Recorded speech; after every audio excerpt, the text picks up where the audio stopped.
like something like, what's the probability of rolling a 2 and getting a heads when you flip a coin?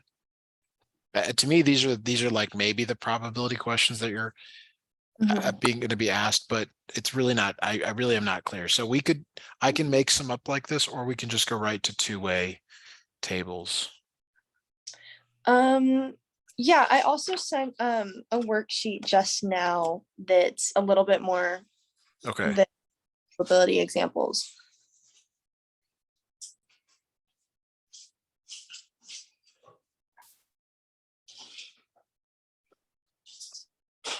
Yeah, that's yes, that's yeah, that's kind of what we're doing. Okay, yeah, maybe we'll look at these questions Okay. first.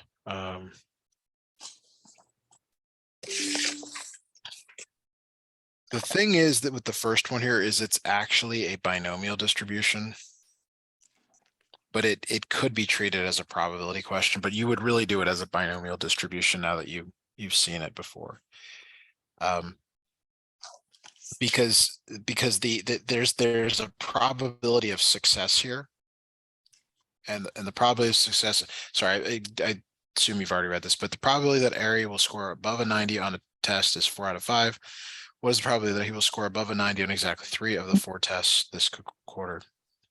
So the probability of success is the 4/5 or the 0.8, like that. He's taking 4 tests.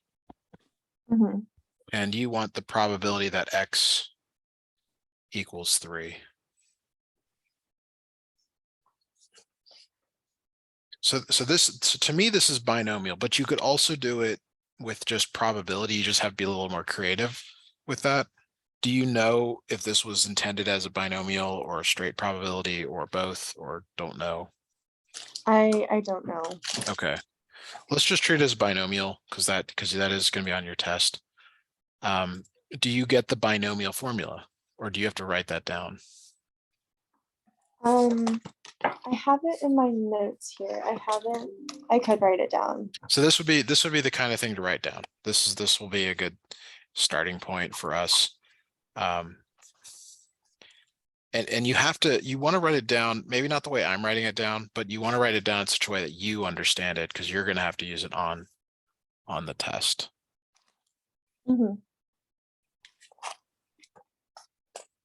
So this would be a good thing to have down. And probably the words too. Like if I were grading it, I'd want to know that you know that this is from the binomial distribution.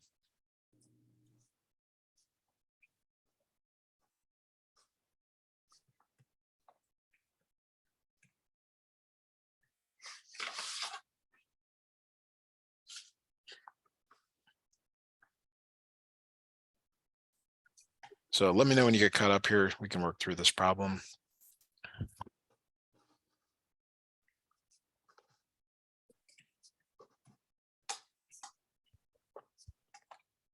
Okay. All right, so the way this formula reads is this thing in parentheses is the combinations. It's really like NCX. And that's why the Pascal's triangle was mentioned, because you can do this by hand, or you can use a calculator or the formulas for it. How do you think you will do it personally? I don't remember how to do it on the calculator, but I think the calculator would be a lot easier because the Pascal's triangle, it's a little bit confusing for me. And I think for the test, it would be faster to use the calculator. Okay, let me pull up my TI-83. It's very similar to what you've got, and I'll show you how to do it on there. Okay, so let me share that. I'm sorry, before we even do that, I need to tell you what we're doing and choose K. So there's the N is 4. So you're doing 4, choose 3. And the 4 is the sample size, X is the 3. And we're gonna put this into the calculator. So let me go to the calculator and show you how to do that. So the first thing is you have to know where it is. And I don't remember exactly, but I think it's math PRB. There it is. So notice, and I'm gonna write this down, math PRB. Notice you have two options, NPR and NCR. So you could use it on the other part of your test to check the work. Now mine requires me to actually put the number in first before I do the NCR. So I actually have to quit out here and go 4 and then go back to it and then hit the NCR and then do the 3. I don't know how yours will look, but the answer is 4 for that. Okay, mine is the same, except it just shows C. Okay. So you would write 4 and then the C and then the 3 to the right of it. Mhm. You should get 4.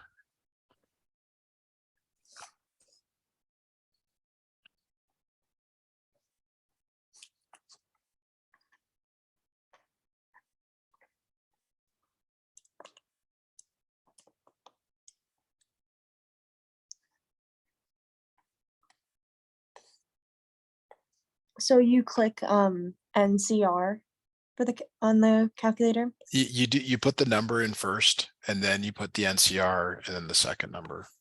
Okay.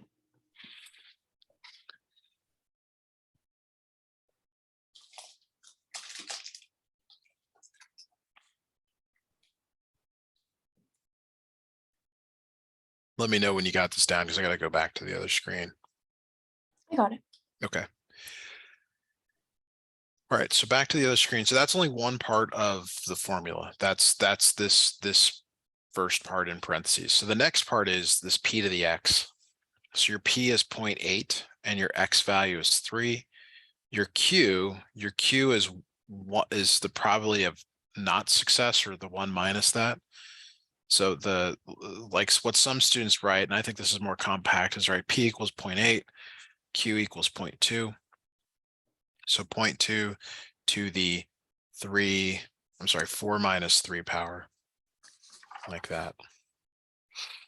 Now your calculator can handle all of this together, but you may find that you're unsure how to do that, but I would at least try to do all of this in one step in the calculator.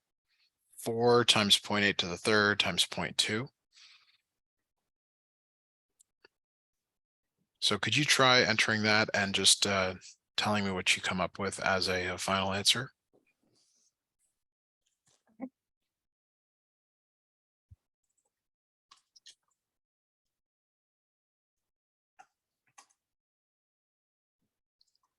Excuse me.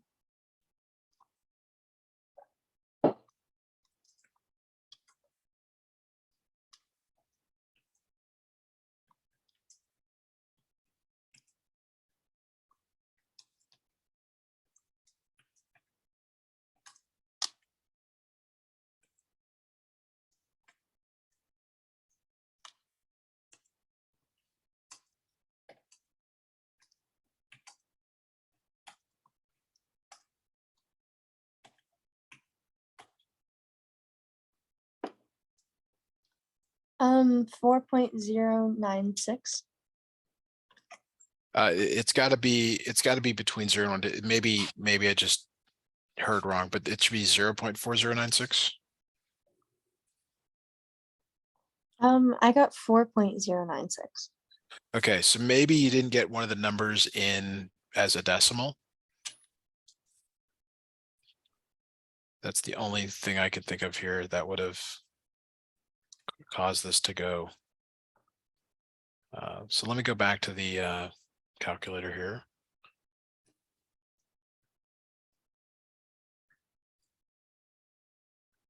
All right, so it should have been something like 4 times 0.8 to the power of 3 times 0.2 to the power of 1, something like that.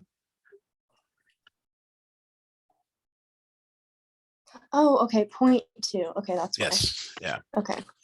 So your probabilities are always between 0 and 1. You can never get a number bigger than 1 or less than 0. It's a sure way to like get marked wrong on these. All right, so let's go back to, let's look at the next problem on that worksheet.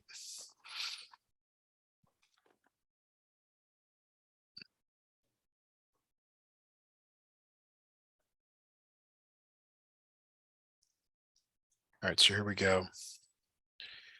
What fraction represents the probability of obtaining exactly 8 heads in 10 tosses of a fair coin?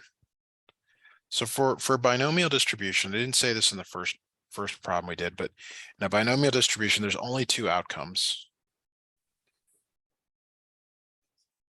And you might think, well, hey, Matthew, what about in the first one? It said, it's talking about a grade, but it said above a 90, and we would assume the other side of that is below a 90. That's the Mhm. only 2 outcomes. Even though you could get a 91 or a 92 or anything else, it's saying we only care about whether you're above it or below it. So in this problem, what are the 2 outcomes when you flip a coin? Getting heads or tails. That's right. There's only 2 outcomes. It doesn't land on the edge. It's either heads or tails. So your success, your probability of success, your P in this example, is a heads. What is the probability of a heads in 1/2. this? 1/2, 0.5. And then it's good to do Q right away. So Q is also 0.5.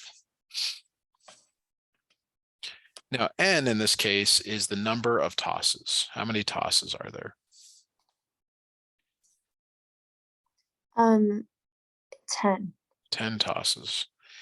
And then now you can write your probability statement, which is we want the probability that X equals 8. X is the condition that you care about, meaning 8 heads. Mhm. So now we just use the formula that we've been given, the one that you're going to have on your 4x6 index card, not a 3x5, a 4x6. So that's the NX that we had in the previous problem here. Grab this. Mhm. And you're just filling in those values.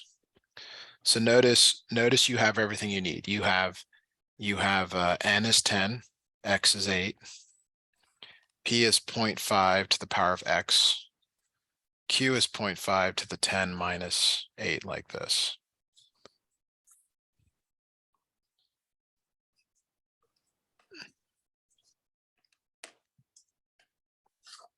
So I always like to write the formula before I go to the calculator. That way, if I make a mistake, at least I've got all the numbers here that are correct. Could you calculate 10C8 for us in the calculator? Mhm.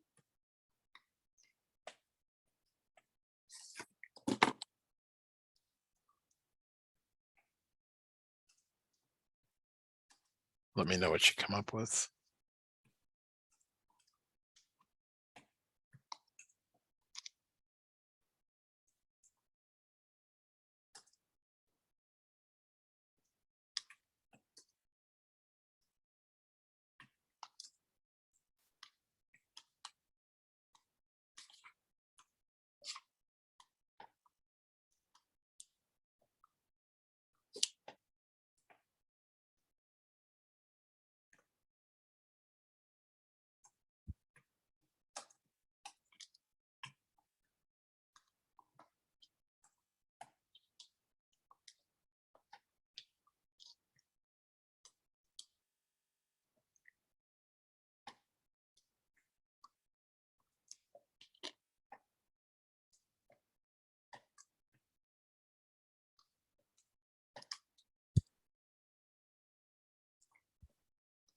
Is it 0? The final answer or the N choose the 10C8? I'm not sure if I'm doing this right. Okay, so we we want to do this in pieces. We don't want to try and do it all together. So let me go to the calculator. And again, you've got to type in that number first. So it's 10, and then you go to math, PRB, choose CR, 8. And the order matters here. The order matters here. Like you can't do 8 and CR 10. That doesn't work. So I want you to confirm that you get the value of 45 for that. Yes. Okay. Yes. So what I would do from here is I would write 45 and then the rest of it. So it's 0.5 to the power of 8. And then it's 0.5 to the power of 2. Now I'm doing the subtraction without writing in the calculator. The numbers are small enough. I think that's reasonable. But this you've got to be able to do on your own here. So let me know if you get the same thing I've got or something different here. Yes, that's what I got. Okay, so it's not 0. It's a decimal that your instructor should tell you what to round to. Now, if they don't tell you, I mean, you could round to like 4 decimal places as a good kind of rule of thumb. Okay. So 0.0439 in this problem. Yes. And that will help you eliminate some uncertainty about what they actually want. Okay.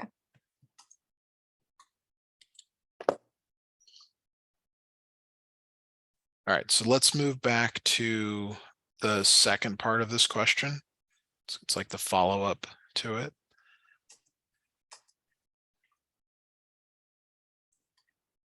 New share. Sorry, I just can get a little slow tonight. Get caught up here. All right. So since this is a continuation, we already know it's a binomial distribution, but if you didn't know, you would think, well, are there 2 outcomes? Yes, there's 2 outcomes. It's either a heads or a tails. That's how you know. So for all of these, you need a P, a Q, an N, and then a probability statement. What is the probability of success when you're tossing a fair coin?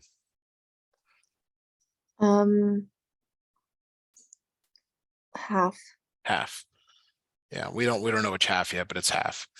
Q is 1 minus P. That might be something to put on your card there. So it's 1 minus 0.5 or 0.5. And then N, how many times are they tossing the coin here? 10 tosses. 10 tosses, good. So the next thing I like to call it a probability statement. And this time we're asking the probability that X is at least 1.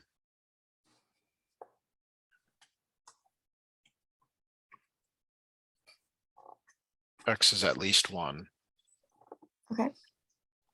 So what that means in your problem here, and you're not going to like this for the initial here, it's the probability that X is 1 plus the probability that X is 2 plus the probability that X is 3 plus the probability that X is 4 plus the probability that X is 5 plus the probability that X is 6 plus, and then we keep going here until the probability that X equals 10. Okay. And so this is a lot of work. Mhm. Now the calculator can make it faster, but there's a better way. Okay, and the better way is to recognize that at like all of the X values that you can take on are 0, 1, 2, 3, 4, 5, 6, 7, 8, 9, and 10. And these all sum up to 1. Okay, but we don't want to have to do them all individually. So instead, you can find the probability of 0 and you can subtract from 1.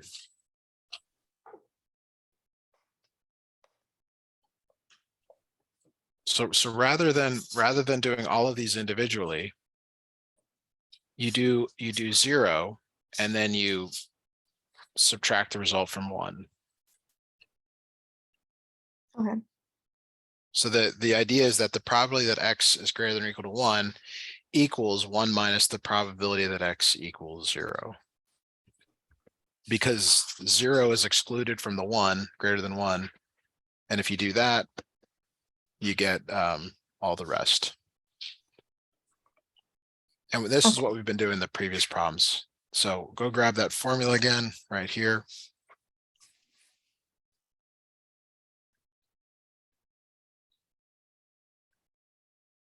So in this problem now, like you'll do the 1 minus at the end, So in your problem, it's 10, choose 0.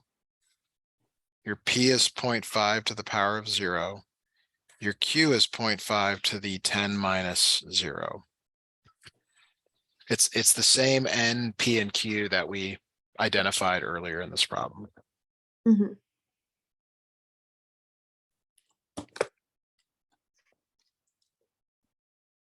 So do you want to try entering this into your calculator? Give me a final result.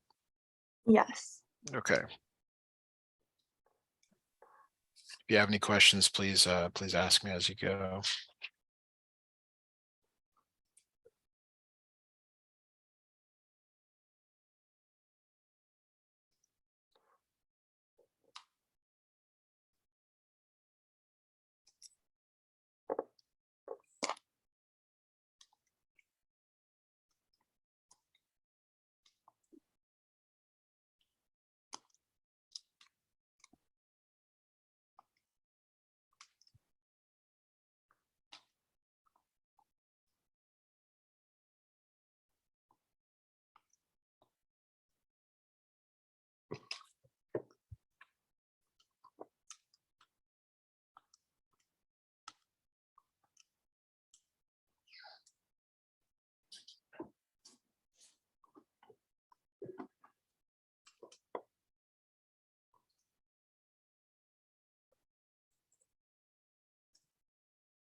How are you doing on this one? I'm almost done.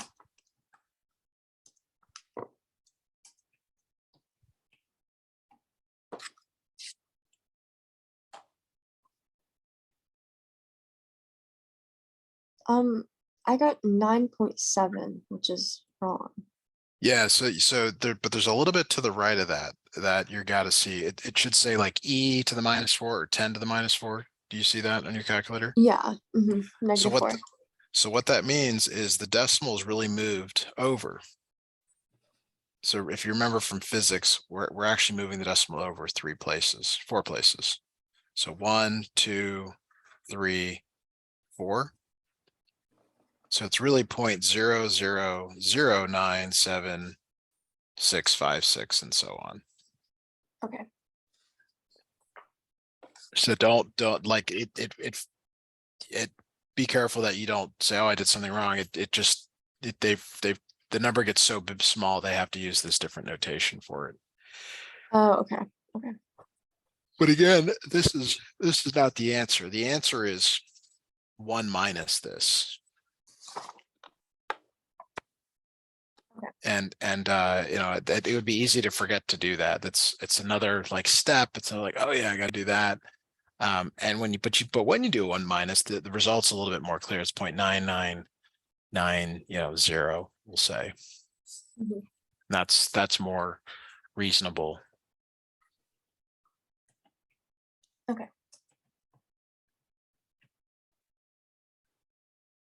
Okay, we'll move on to the next question. Here's another binomial, by the way. We should switch to the contingency table, two-way table, either now or after this question. Can we do it after this question, please? Sure. Yep. Okay, so it says experience has shown that 1 out of 200 of all CDs produced by a certain machine are defective. If a randomly controlled technician tests 20 CDs, compute each of the following probabilities. Okay, so this question was clearly written like 10 or 20 years ago. I don't think anybody's doing CDs now, but you can apply it to other things that we do make. How many are they sampling? Are they testing? Testing 20 CDs. 20 CDs. And the oddity in this problem is the probability of success, which it doesn't necessarily mean like it's good. The probability of success here is actually a defective one. So don't think of success as always being positive. In this case, your P is is the ones that are defective. It's the 1 out of 200. Mhm. And so sometimes give you questions like around medical procedures and probability of death, and like it's somewhat negative, but the success here just means the thing that's applicable to this problem. Your Q is 1 minus 1 over 200, or you could write it out as 199 over 200. You're going to use your calculator, so you don't have to get too caught up in that. So now for part A, B, and C, we're just going to change the X value. The stuff that we just did, the N, the probability of success, that won't change. So here's part A. It says probably that exactly 1 is defective. That's the probability that X equals 1.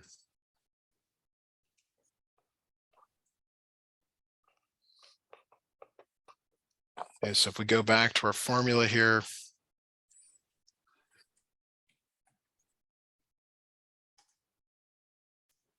you're doing your N is 20, so it's 20, choose 1. Your P is 1 out of 200 to the power of 1. And then your Q is 199 out of 200 to the power of 20 minus 1, which is 19. I'm just substituting the numbers that we were given, that we found together here for this problem. Okay. Do you want to try entering this into the calculator? Let me know what you come up with. Yes. Be careful with your parentheses. Make sure you got them where you think they should be.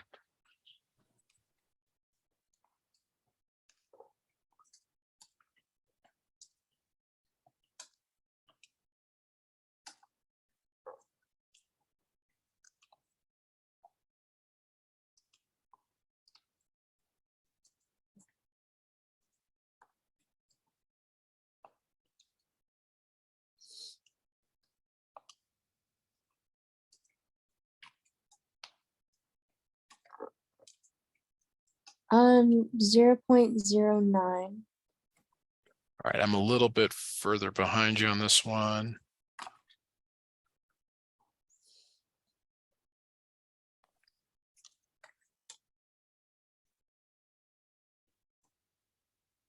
Yes. Again, I don't know how far to tell you to go out as terms of your decimal. Your instructor may specify that on the test. Okay, so for part B, it says exactly half are defective.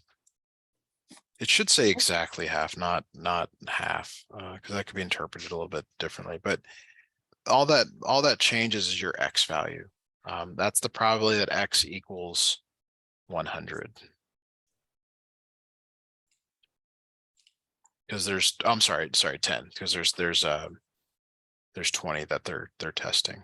So it's 10, choose 1, 1 over 200 to the power of, I'm sorry, I've got this wrong. At 20, choose 10. Apologize. So it's to the power of 10, and then it's 199 out of 200 to the 20 minus 10 power.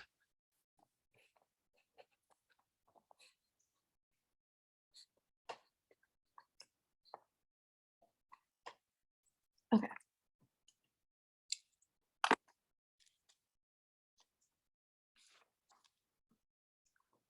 This is an important one for you to try entering into the calculator.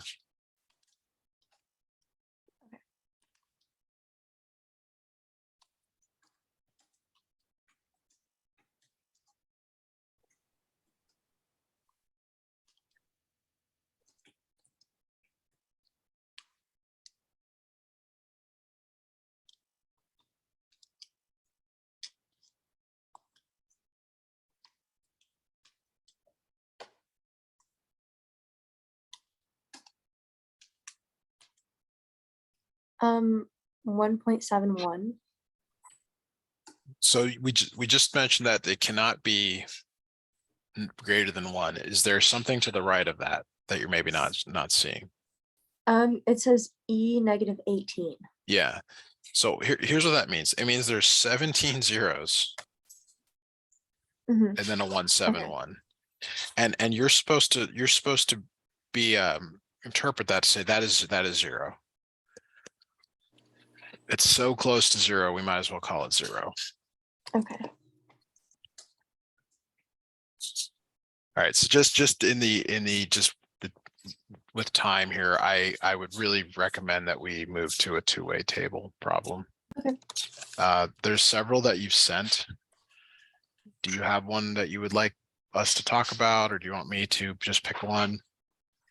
Probably the one that is the believe FOMA passed by Wampeter.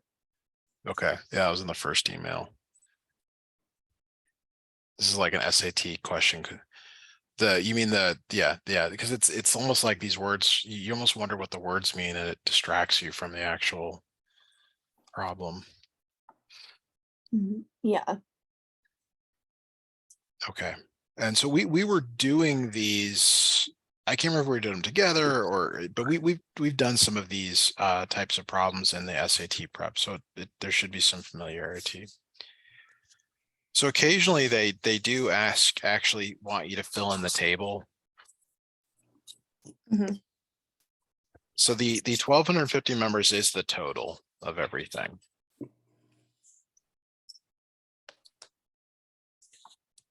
So it says of the 1,250 members, 800 believe in a common FOMA. So believe FOMA, yes, that's 800. And 450 pass by the same Peter every day. So that would be this column down here. Is that clear so far? So,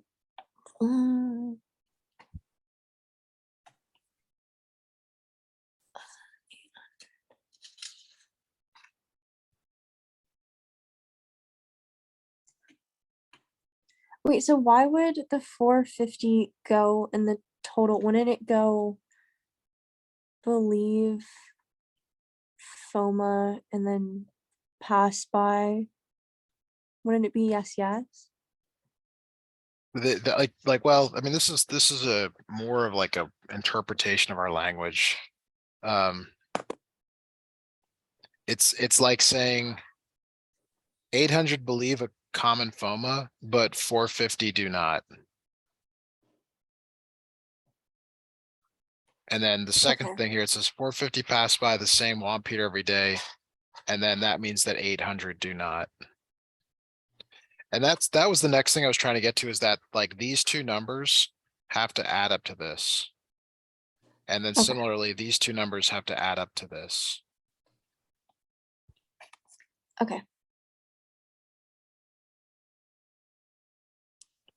So then to your point, it says 275 of the Grand Falloon pass by the Peter and believe the FOMA. Oh, okay. So that's telling you like that's saying that number goes in one of the cells. This one right here. Okay. Excuse me. Okay, so now you have to fill in the other cells, and it's addition. It's like 275 plus some number gets you to 450. That's 175. And you can go in any order you want. It's like, all right, well, maybe I'd rather go, this way. 175 plus 275 gets you to 450. And then 275 plus some number gets you to 800. That's 525.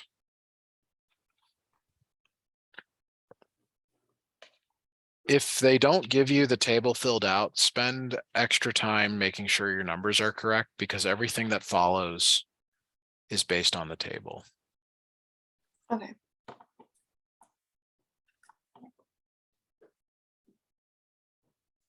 All right, so everything we do from here is based on having this table correct. Okay. I need to just grab a snip of this so that it's around. I don't know if I really want to do it that way, but okay, we'll do it that way. All right, so now we're going to look at some questions. So first question is, I'll snip this in.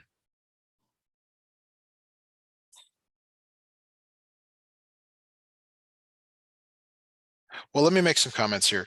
So they could ask you, there's there's a couple of things that they're going to ask you. One is they're going to ask you for like a horizontal, and another question they might ask you for a vertical. Mm-hmm. And this one doesn't really make sense because it's not really like, this isn't the best example, but it would, like a horizontal would be like the probability yes FOMA. That's a horizontal, like you grab the horizontal total out of the total. The vertical would be like a probability of no WOMP. And that's the vertical total. That's the 800 down here out of the total.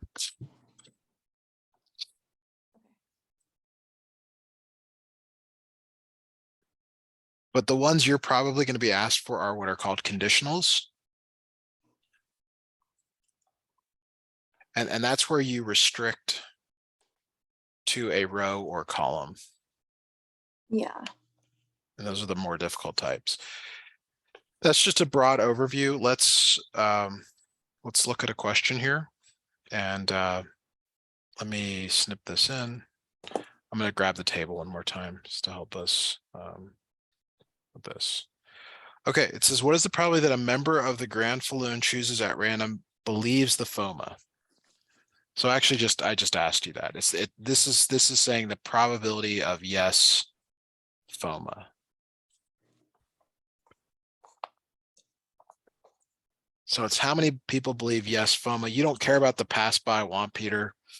You just care about the yes FOMA. And that's the 800 there. Out of how many total? 1250. 1250, yeah. Now, did your instructor talk about whether to reduce this or not reduce it, or decimal fraction?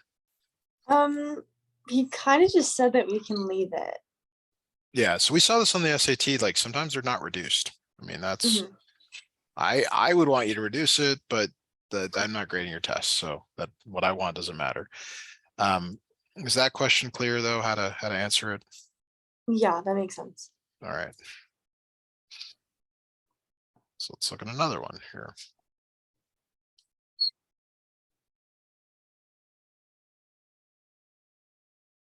What is the probability that a member of the Grand Falloon chooses at random passes by the Wampeter every day?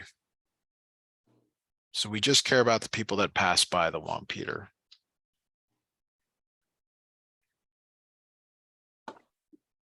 Okay, that passed by the one Peter 275.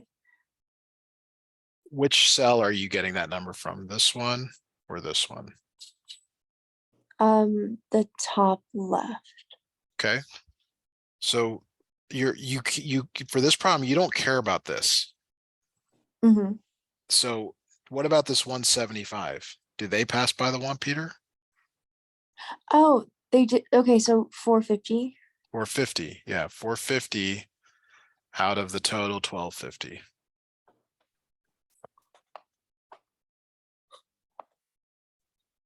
Okay. So some of them strictly ask you for a column total or a row total. And that's what I was trying to imply in the previous. Sorry, my screen's just lagging here slightly. Come on. In this previous problem we did, we didn't care about the pass by the Wampeter in this first one. We only cared about the yes FOMA. And there was there's yes, but there's also these yeses. Mm-hmm. Okay, let's look at number 3.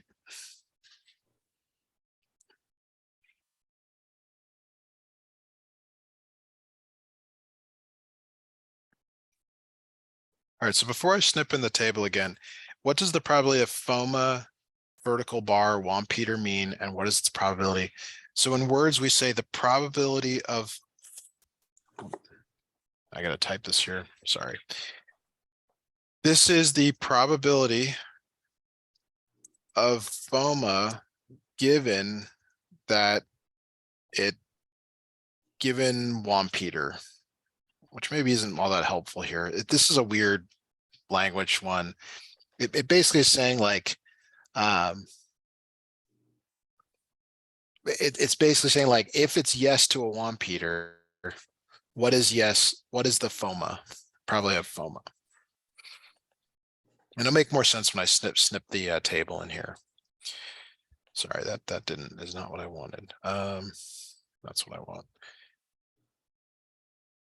So the given part, this is really key. The given part right here, this is given. What it does is it restricts you to a row or a column. Okay. So the Wampeter is a column. Do you agree with that? Yes. So this is your world. Now you might be wondering, well, which one do you choose? Well, the problem's actually not clear on that, but let's just assume it means yes. You do not care about anything else at this point. And I know you can't do this because you only have one table, but if you had some paper, you could cover it up. You just want to limit yourself to this column. You want to say everything I need is in this column. Okay. So what is your total? What goes on the bottom now? 450. 450. And you have to decide, well, is it 275 or 175? And the answer to that is, well, I covered it up here, but it's the yes FOMA 275. But the most important thing I've said here is that whatever the given is, whatever's on the right of the vertical bar, that restricts you to either a column or a row. Okay. And so that's what we're doing here in number 4.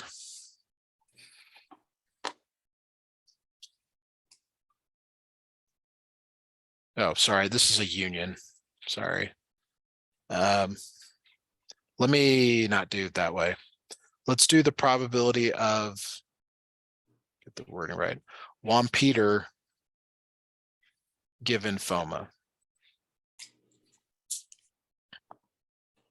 Because this is going the other direction, and this is you got to be able to go both ways on these questions. So the given part here is FOMA. All right. So that means all you care about are the FOMAs. This is all you care about now. You don't care about anything else going on in this table. So your total on the bottom is now 800. Passes by a Wampeter, is it the 275 or the 525? 275. Yes. I heard a little hesitation there. Did I miss something, or was that? No, I'm good. Okay, just making sure. I'm exhausted, so I'm only asking just to make sure I don't misunderstand. So we're actually do 5 before we do 4. We'll get to all of them. Okay. On this page. I'm gonna grab the table here. So whenever you're asked for an intersection like this is an intersection. What that means is you are looking at one cell in the table. Okay. So they have to both be true. In other words, both true. So we want Wampeter and, oh, I don't know why this is written this way. This is the answer to this is 0. But I don't know that they meant that. Let me go to Wampeter and FOMA as an example. So the Wampeter and the FOMA is this 275.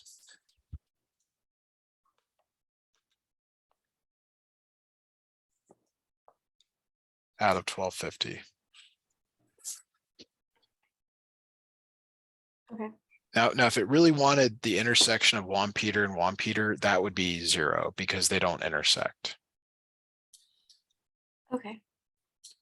I don't know. I don't know if that's what the instructor meant here. I don't think they did, but. Okay. Or here, last one. What is the probability of forma union? So union means or. Juan Peter.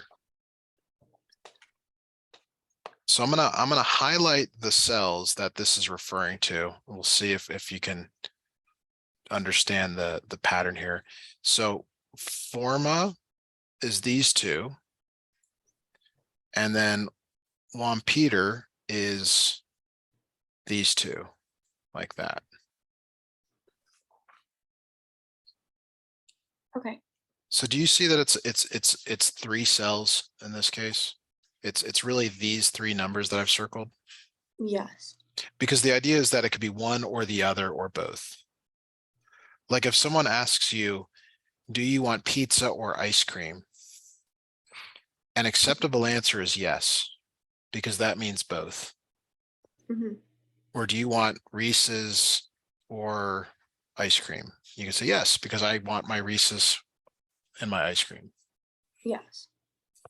Okay. And that's what's going on here. Like it could be one or the other, or it could be both. Okay. So you have to add up all those numbers, 275 plus 525 plus 175, and that's out of 1250.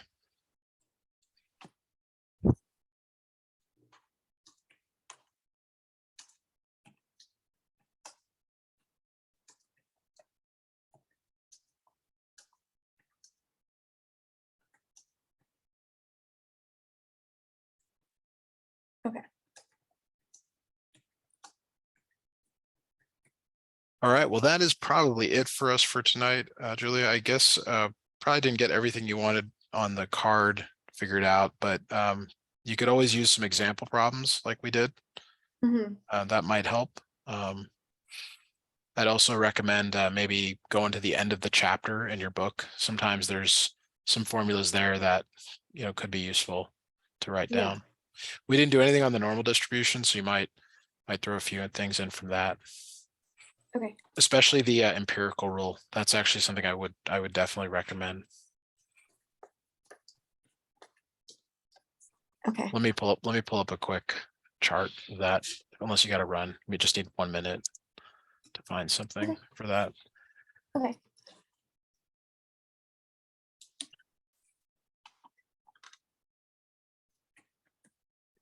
So I really like a picture like this one. Here's one that I like. Grab it. And then here's another maybe.